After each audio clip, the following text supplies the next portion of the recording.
ማንም ምንም እየተናገረ አይደለም። በቃ በትንሹ ብቻ ሲቃ ይሰማል። ሙሐመድ ሰለላሁ ዐለይሂ ወሰለም ታማው ቤታቸው ውስጥ ነበር ያሉት። አጠገባቸውን ፋጢማ ረዲየላሁ ዐንሃና ኡሙል ሙእሚኒን አይሻ ረዲየላሁ ዐንሃ ነበሩ።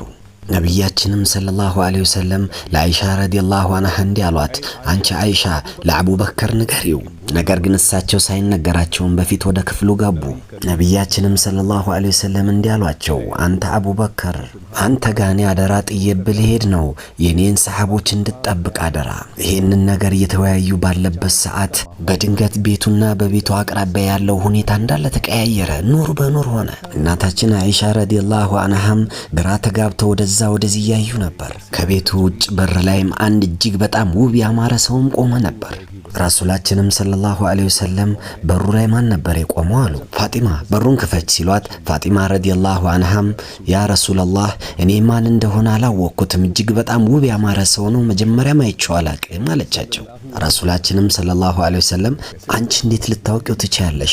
እንደዚህ አይነት ታዋቂ ነው እሱ፣ የሄደበት ቦታ ላይ ባዶ እጁን ተመልሶ የማይመጣ እሱ ሌላ ሰው እንዳይመስልሽ አዝራኤል ይባላል አሏት። ይሄንን እንደሰማች ፋጢማ ረዲየላሁ ዐንሃ ማልቀስ ጀመረች። ከዛም አዝራኤል አለይሂ ሰላም ሰላምታን አቅርቦ ወደ ቤት ለመግባት ፍቃድን ጠየቀ። እንዲህም አለ፣ አሰላሙ ዐለይኩም ያ ረሱላህ፣ አንቱ ለዓለም እዝነት ተደርገው የተላኩ ነቢይ አላሁ ተዓላ ሰላምታ ልኮሎታል። እንዲህም በማለት እርሶ ጋር ልኮኛል። እርሶ ከፈቀዱልኝ ሩሖትን አወጣለሁ፣ ካለበለዚያ ተመልሼ እሄዳለሁ አላቸው። የፈለጉትን ያክል ጊዜም እዚህ ዓለም ላይ መኖር ይችላሉ አላቸው። ረሱላችንም ሰለላሁ ዐለይሂ ወሰለም አንተ አዝራኤል እኔ ለአላህ አንድ የምናገረው ነገር አለኝ አሉት። አዝራኤል አለይሂ ሰላምም ያ ረሱላህ ምን አይነት ነገር ነው መናገር የፈለጉት አላቸው። ነብያችንም ሰለላሁ ዐለይሂ ወሰለም ወንድሜ ጅብሪል ይታል አሉት። እኔ እሱን ማግኘት ፈልጋለሁ ሲሉ በዛኑ ሰዓት ጅብሪል አለይሂ ሰላም የመጀመሪያው ሰማይ ላይ ነበር። ይሄንን እንደሰማ ወዲያውኑ ወደ ረሱላችን ሰለላሁ ዐለይሂ ወሰለም ቤት ድረስ ገባ። ክፍሉ እንዳለ ኑር በኑር ሆነ፣ ብርሃን በብርሃን ሆነ።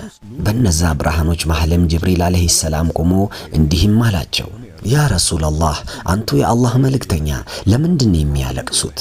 ሙሐመድ ረሱላህ ሰለላሁ ዐለይሂ ወሰለምም እንዲህ አሉት፣ ወንድሜ ጅብሪል እኔ ለዚህ ነው የማለቅሰው። እኔ ከዚህ ዓለም ከሄድኩ በኋላ የኔ ኡመቶችስ እንዴት ነው የሚሆኑ? እስቲ መጀመሪያ ሄድና አላህን ጠይቅልኝ አሉት። ይህንን እንደሰማም ጅብሪል አለይሂ ሰላም ወደ አላሁ ተዓላ ዓርሽ ቀጥታ ሄደ።